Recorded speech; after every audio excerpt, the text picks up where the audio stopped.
global stage is witnessing a high-stakes contest between China and the United States as a new battleground has emerged between the world's two largest economies around critical minerals.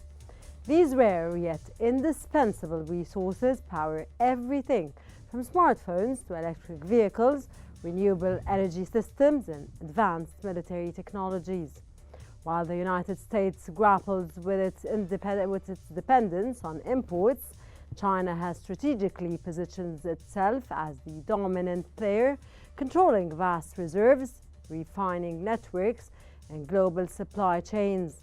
As Beijing increasingly wields this dominance as a geopolitical tool, Washington races to secure alternatives. How will this mineral war reshape international relations, the global balance of power? Welcome to In Depth. Donald Trump is his name, and he's there to stay. As unlikely, impossible, is now reality.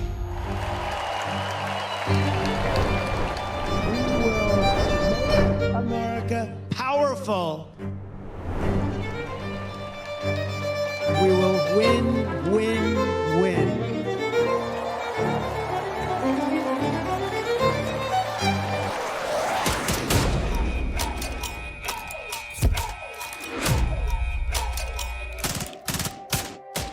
And we will make America great again.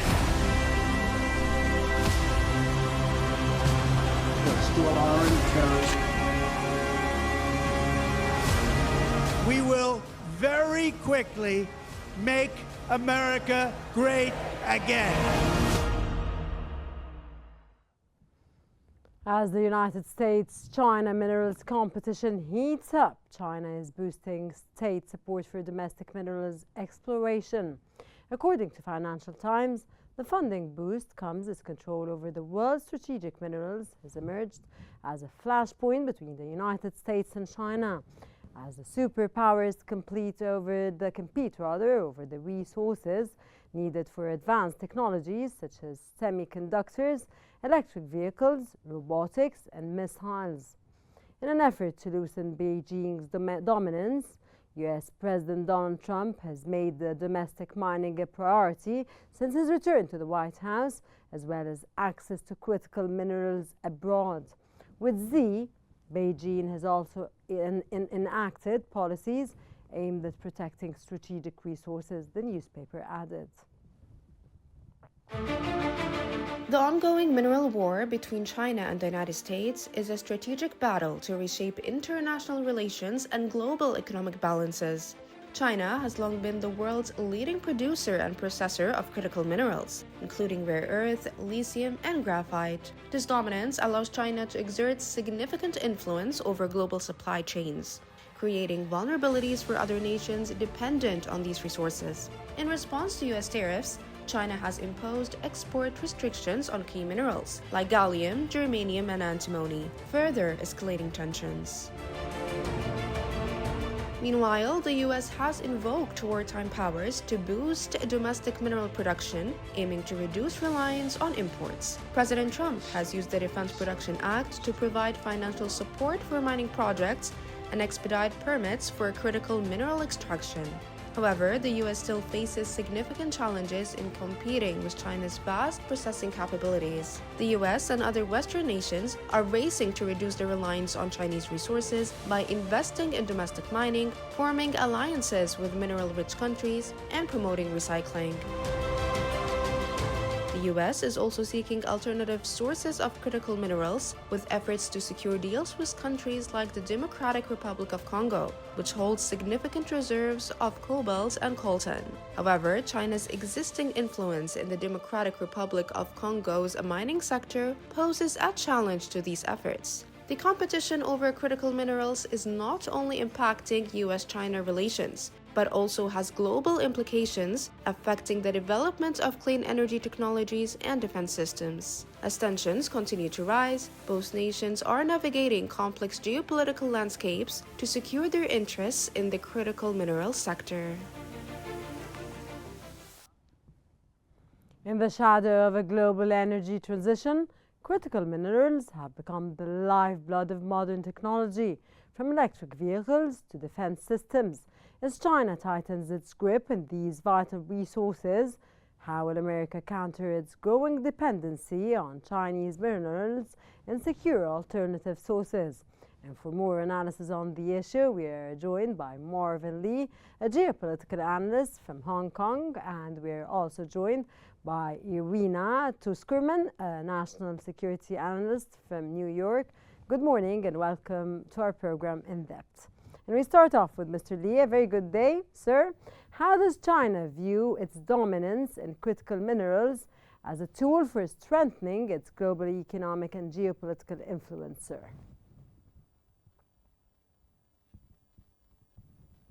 Thanks for having me. China views its dominance in critical minerals, especially rare earth elements, and lithium refining as essential strategic assets underpinning its economic and geopolitical ambitions. Under Chinese policies such as Made in China 2025 and a very new concept of new quality productivity, China emphasized technological innovations, high-value industries, and supply chain security by controlling approximately 80% of the global rare earth processing and 60 to 70% of lithium refining capacity. China can significantly influence global markets, technological advancement, and strategic industry, enhancing its diplomatic leverage and global influence. And let me give you an example. The city of Baotou in Inner Mongolia is the world's largest center for rare earth processing, underpinning China's influence in sectors such as electronics, renewable energies, and even defense sectors, because Inner Mongolia has one of the most rare earth reserves in the world to gain more geopolitical leverage to produce new items such as drones, robot, AI-driven machines, and even tank. You need critical minerals to win this geopolitical war against the Western world, especially the United States. Mr. Tuskerman, how does securing Ukraine's minerals align with Trump's broader trade strategy against China? Indeed, it's a major part of this battle. Ukraine is rich in assorted resources, and considering that the mineral war between the U.S. and China has become central to this strategy, diversifying its sources is a top priority for the United States. Ukraine is one of the locations that the Trump administration has been prioritizing under the as part of its centralized as part of its comprehensive strategy to secure rare earth minerals. Now, of course, one of the biggest issues has been the Russia-Ukraine war, which only intensified global competition for critical minerals, reshaping the war in multiple ways. The conflict has disrupted key supply chains, accelerated geopolitical realignments, and created new opportunities for China to consolidate its influence over global resource markets. Meanwhile, Western nations, including and especially you mean that China gained from the war between Ukraine and Russia minerals or countries dependent on China more than Ukraine in this context? What I mean is that China has been advancing and taking advantage of the disruptions to supply chains resulting from the Russia-Ukraine war, and they have been asserting the rare earth dominance and taking over key supply chains internationally. And because Russia is a major producer of several strategic minerals crucial for defense, aerospace, and energy sectors, this has benefited China as well. But at the same time, the sanctions that have been levied against Russian minerals have benefited China because it has also become an alternative source for these minerals. and metals. Russia is the world's third largest producer of nickel, for instance, which is essential for EV batteries and stainless steel. Sanctions on Russian nickel have forced Western countries to seek alternative suppliers, and China has been part of that competition. And of course, uranium has been a major byproduct of this race. Russia and its ally Kazakhstan play a major role in global uranium supply for nuclear energy, which poses energy security risks for the West. Okay, Mr. Lee, did you hear what Ms. Tuskerman said now? And are you okay with what she said? Yes. You're okay with what she said? Yes, that's right. Okay, sir, what are the potential risks and benefits for China in using critical minerals as a tool in geopolitical disputes, sir? Let me share some benefits first. First, to consolidate China's negotiating position on international platforms by using resource assets as leverage. And let me give you an example here. Back in 14 years ago, 2010, there used to be a very huge tension between China and Japan, and China would like to stop or rare earth processing or access to the rest of the world as a retaliation. And this is the first point. And second point, to demonstrate capability to influence global industries such as the EV cars, smartphones, and defense technology to reinforce its geopolitical position here in 2025 when there are lots of geopolitical and military tensions among with each other. However, there are some risks as well. There are some potential international backlash leading to accelerate diversification of critical mineral supplies by countries like the US, EU, Australia, and Canada, and risk of weakening China's long-term economic influence if other countries successfully establish alternative resources of recycling technologies. But from my perspective, I do think that is quite a tall order to do so due to a series of regulations within the EU, and the West needs to make sure that they have a mature technological support for these geopolitical goals. However, otherwise they have Mr. Lee, in this context, I want to ask you a question. Sorry to interrupt you, but how do you see the tariffs that US President Donald Trump imposed on China in this context, sir?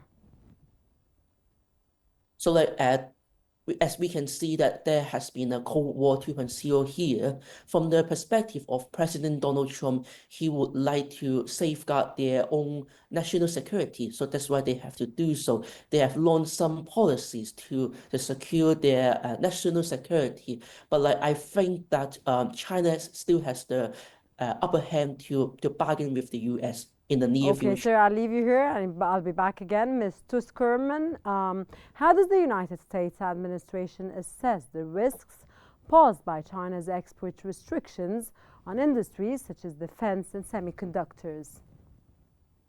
They see China as pulling ahead in many areas. That's why semiconductors have become a center of US strategy, and it's been a bipartisan strategy. Although the Trump administration is reassessing the CHIPS Act, for instance, the Congress is very reluctant. It's reassessing removing tariffs on the chips, you mean? He's reassessing the CHIPS Act passed by the Biden administration that prioritized joint production of semiconductors between the US and allies such as Taiwan.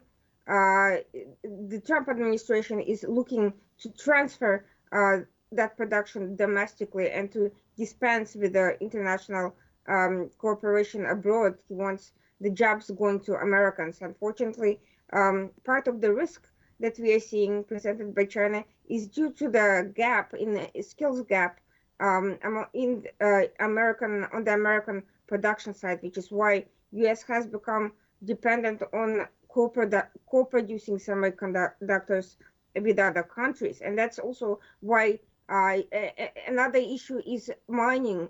It's not just the actual production of semiconductors that's a problem. It's the fact that although US is finally restarting mining and refining of various key elements such as lithium, it's far from enough. The market is dominated by China, and the US is forced to look for imports from abroad because of the vast shortages of the necessary quantities. Just ramping up domestic mining is going to take time. Mr. Skorum, from Mr. Lee's point of view, China has already leveraged its critical minerals, not depending on the United States anymore, or it's leveraged the standard of countries that it's dealing with. How do you read this?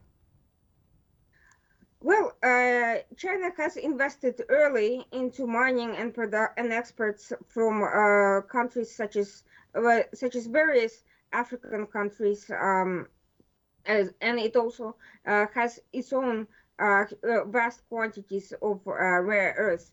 U.S. has sufficient supplies, and it has been stockpiling some of them, but it has not been mining a lot of supplies for many years. And in the 90s, it has literally outsourced its uranium supplies, which was actually mined by Russians.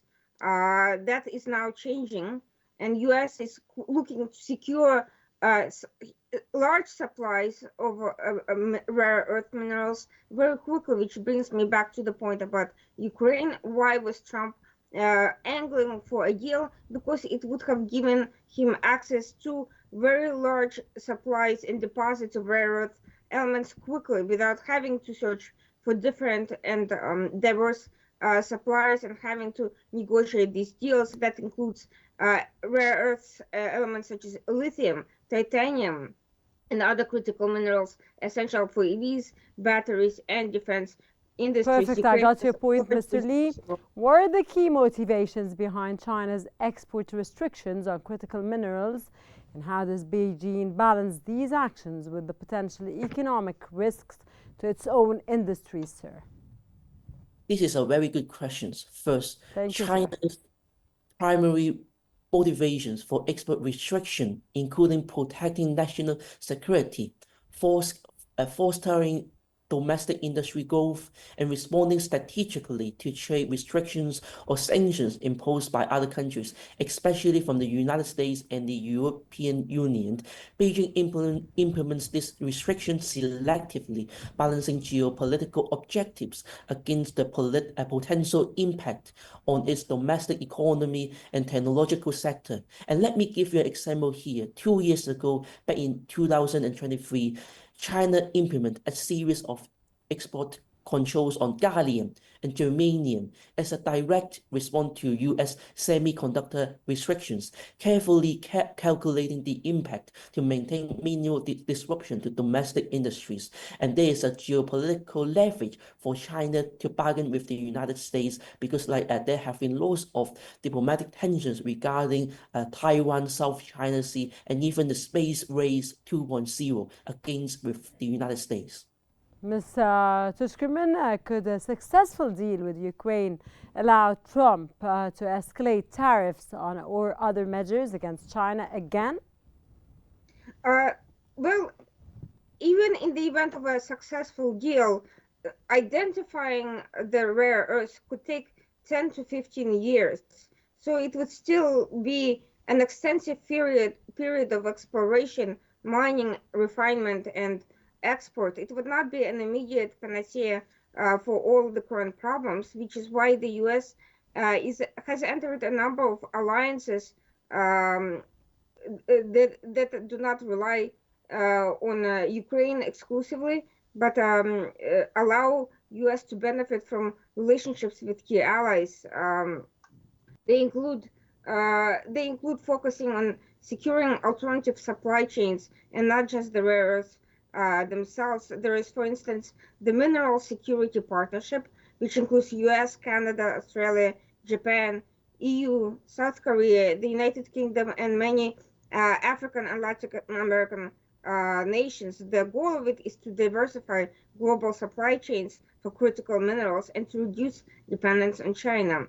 And it includes investment in lithium, cobalt, and rare earths mining in Africa, Latin America, and Southeast Asia, and as well as development of refining and processing facilities. But in the US despite this, plant China productions. still sees that it is the upper hand, Mr. Tuskerman. It does, but the US is focused on catching up. China's upper hand, for the most part, is specifically in Africa, where US has been significantly underinvesting until fairly recently when it started formulating MOUs with DRC and Zambia, among other countries.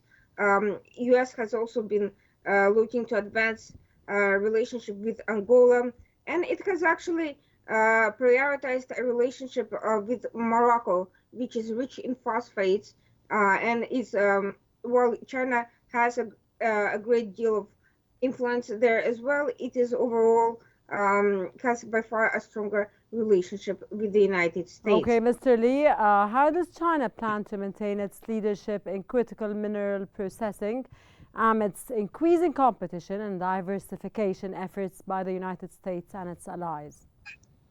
First of all, let me give you two examples here about the China's policies and like the movement.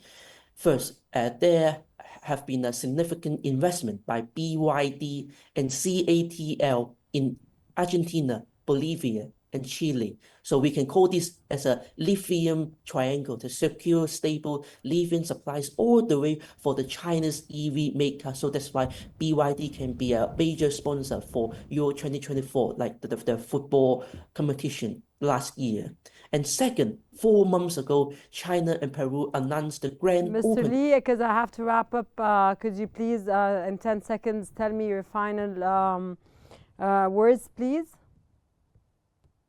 Okay, Indeed. that was Martin Lee, a geopolitical analyst, and Irina Tuskerman, a national security analyst. Thank you very much for your valuable knowledge and insights. And thank you very much for joining us in today's episode of In Depth.